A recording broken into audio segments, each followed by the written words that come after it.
joining us. I give you my dear brother and good friend.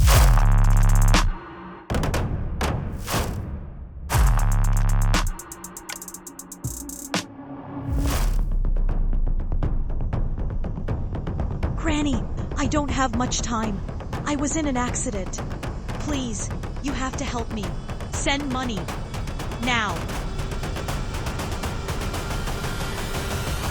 Deepfakes is a creation made with generative AI in which we take the image of a known figure and we create new media content with that image. A deepfake could be a video in which we see the likeness of the president of Estonia, but it was actually created using generative AI. Going back in history, it was really crucial to take really fast and decisive actions and decisions. And when we look at deepfakes, then we have this visual stimulus and we react on it before even analyzing the content. If what we see aligns with our core values and what we want to see, then it makes it easier to accept it. There's so much noise in the information, and it's really hard to pick what is the truth and what is not. Deepfakes can be a source of misinformation because up to the mid-2010s, an image could say more than 1,000 words. So everything we saw in visual media was more trustworthy. So deepfakes leverage that and are more likely to be believed by people. There are many issues regarding the use of deepfakes in media. First of all, it can lead to the spread of misinformation, which can be made by people who create this as a fun thing to do, and it starts to generate this kind of fake belief among a certain group of people. There are many examples regarding deepfakes, but the one which have the biggest consequences are always those that are shared by people in positions of authority. Let's go, ladies.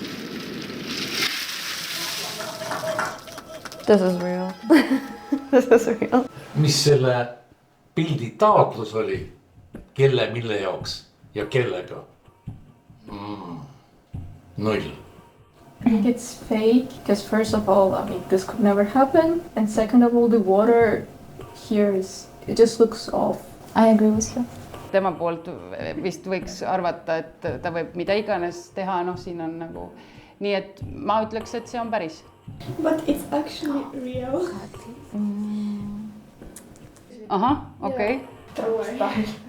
I would say it's fake. There's no texture. Every woman has the same leg shape. Aga liiga fikseeritud asend on minu jaoks.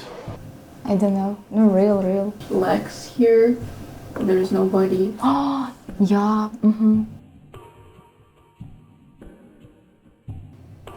So hold me closer, tiny day. The woman looks like she has been added to the video. That it looks real. Ma vaatan kuskilt arvutist nii väikse telefoni ekraanilt, no ei saa aru. I don't have proof that it's fake, so I'm gonna say it's real. Who can recognize deepfakes better? It depends. Deepfakes can be easily recognized by people who have the proper media literacy skills.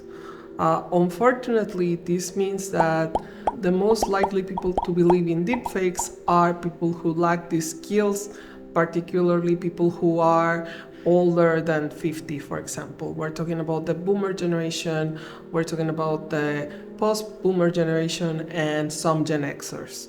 They believe it because when they grew up, there was no deepfake, what they saw on the TV or heard from the radio. Now they have to do additional process in their brain to analyze whether it's correct or not. For young folks, they just haven't developed their skills, and they are already in this world where there's a myriad of information that can be 100 degrees different, and they haven't developed the skills or the critical thinking to point out what is truth or what is deepfake. Misinformation can be stopped by teaching media literacy skills. Media literacy is to have the critical thinking and the knowledge not only about what technology can do, but also how can we determine if something is fake or not. One critical media literacy skill is to search for more than one source, but not only that, but also search who is producing that content. We need to check who recorded, and we need to check if it is possible to find a secondary source confirming that that actually happened. Who's sending this? We can check if the phone is real, if it is the right email, etc. And also we can just try to contact the person who is allegedly sending us this information. The first step is not believing at face value what we see or what we hear through our phones. And the second step is to validate our source.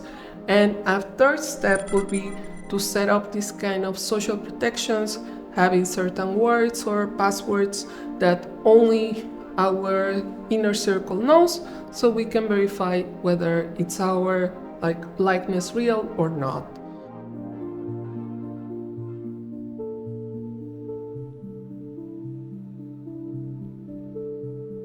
My confidence level is like 7 or 6 out of 10. That's so scary, that AI can make such realistic videos now and really imitate the person. Like a year ago, you could easily tell when this was AI, and we were laughing at older people on Facebook, oh, how can they believe this? And it's getting more and more realistic. I don't feel safe anymore. I think this was a good reality check for myself.